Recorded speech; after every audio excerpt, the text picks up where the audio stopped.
오늘은 한국 근대문학사에서 빼놓을 수 없는 작가 김동인의 대표작 감자에 대해 이야기해 보겠습니다. 이 작품은 1925년에 발표된 단편소설로 일제강점기라는 암울한 시대적 배경 속에서 한 여인의 비극적 운명을 그려낸 문제작입니다. 먼저 작가 김동인에 대해 알아볼까요? 김동인은 1900년 평양에서 태어난 우리나라 근대문학의 개척자입니다. 그는 1919년 일본 도쿄에서 최초의 순문학 동인지 창조를 발간하며 한국 근대문학의 새로운 장을 열었습니다. 김동인의 문학적 특징은 무엇보다 예술지상주의를 추구했다는 점입니다. 그는 문학이 사회적 목적이나 교훈적 기능에 얽매이지 않고 순수한 예술성을 추구해야 한다고 믿었습니다.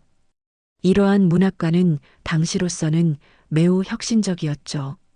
그의 대표작으로는 오늘 다룰 감자를 비롯해 배따라기, 광염소나타, 젊은 그들 등이 있습니다.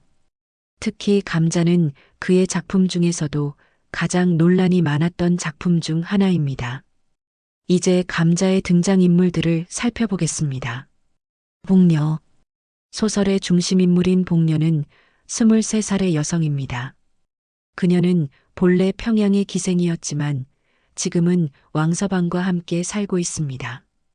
복녀는 외모는 아름답지 않지만 감자를 유난히 좋아하는 특이한 취향을 가지고 있습니다. 그녀의 이름 복녀는 아이러니하게도 그녀의 불행한 운명과 대조를 이룹니다. 왕서방. 복녀와 동거하고 있는 남성으로 나이는 40이 넘었습니다. 그는 복녀를 데리고 다니며 돈을 벌어들이는 일종의 포주 역할을 합니다. 왕서방은 복녀에게 애정을 느끼기보다는 그녀를 이용해 생계를 유지하는 관계입니다. 정서방. 복녀가 만나게 되는 새로운 남성입니다. 그는 복녀에게 감자를 사주며 접근하고 결국 복녀를 자신의 집으로 데려갑니다. 정서방은 겉보기에는 복녀에게 친절하지만 결국 그녀를 이용하려는 또 다른 남성일 뿐입니다. 소설은 평양의 한 여관에서 시작됩니다. 복녀는 왕서방과 함께 이곳저곳을 떠돌며 살아가고 있습니다. 둘 사이의 관계는 사랑이라기보다는 생존을 위한 동반자적 성격이 강합니다. 복녀의 가장 큰 특징은 감자에 대한 병적인 집착입니다. 그녀는 감자만 보면 눈이 반짝이며 다른 어떤 음식보다도 감자를 좋아합니다. 이러한 감자에 대한 욕망은 단순한 식욕이 아니라 그녀의 원시적 본능과 욕망을 상징합니다. 왕서방은 복녀의 이런 성향을 잘 알고 있으면서도 그녀를 통해 돈을 벌어들이는 데만 관심이 있습니다. 두 사람의 관계는 겉보기에는 부부 같지만 실제로는 경제적 이해관계로 맺어진 불안정한 동거일 뿐입니다. 어느 날 복녀는 정서방이라는 새로운 남성을 만나게 됩니다. 정서방은 복녀의 감자 사랑을 간파하고 그녀에게 감자를 사주며 접근합니다. 복녀는 감자를 먹을 수 있다는 유혹에 쉽게 넘어갑니다. 정서방은 복녀에게 자신과 함께 가면 감자를 실컷 먹을 수 있다고 약속합니다. 복녀는 이 달콤한 유혹을 거부하지 못하고 결국 왕서방을 배신하고 정서방을 따라갑니다.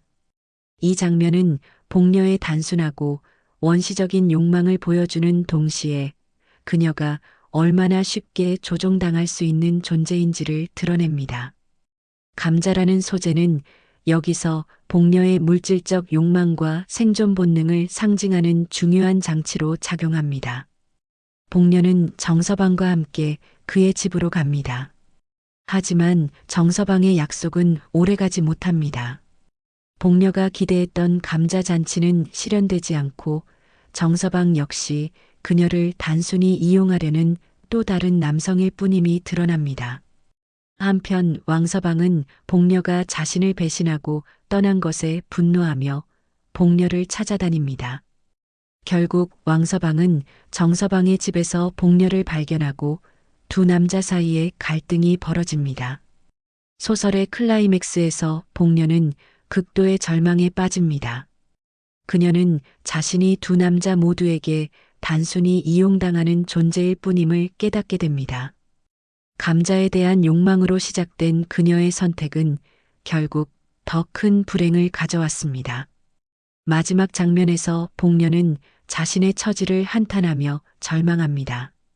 그녀가 그토록 좋아했던 감자조차 이제는 그녀에게 위안이 되지 못합니다. 소설은 복녀의 비참한 현실 인식으로 끝을 맺습니다. 감자는 여러 가지 면에서 한국 근대 문학사에 중요한 의미를 갖습니다. 첫째, 이 작품은 당시로서는 매우 파격적인 성적 묘사와 인간의 원초적 욕망을 다뤘습니다. 이는 기존의 도덕적, 교훈적 문학관에서 벗어나 인간의 본능적 측면을 정면으로 다룬 것으로 평가됩니다. 둘째, 복녀라는 인물을 통해 일제강점기 하층민 여성의 비참한 현실을 생생하게 그려냈습니다. 그녀는 가부장제와 식민지 현실이라는 이중적 억압 속에서 생존을 위해 몸부림치는 민족의 상징적 존재로도 해석됩니다. 셋째, 감자라는 소재의 상징적 활용이 뛰어납니다. 감자는 복녀의 물질적 욕망, 생존 본능, 그리고 나아가 식민지 백성의 궁핍한 현실을 함축적으로 보여주는 장치로 기능합니다. 김동인의 감자는 발표 당시부터 지금까지 논란과 찬사를 동시에 받아온 문제작입니다. 이 작품이 보여주는 인간의 원시적 욕망과 현실의 잔혹함은 오늘날에도 여전히 우리에게 강렬한 인상을 남깁니다. 복녀의 이야기는 단순히 한 개인의 비극이 아니라 시대적 상황과 사회적 구조가 만들어낸 집단적 비극의 축소판이라고 할 수 있습니다. 여러분은 이 작품을 어떻게 생각하시나요?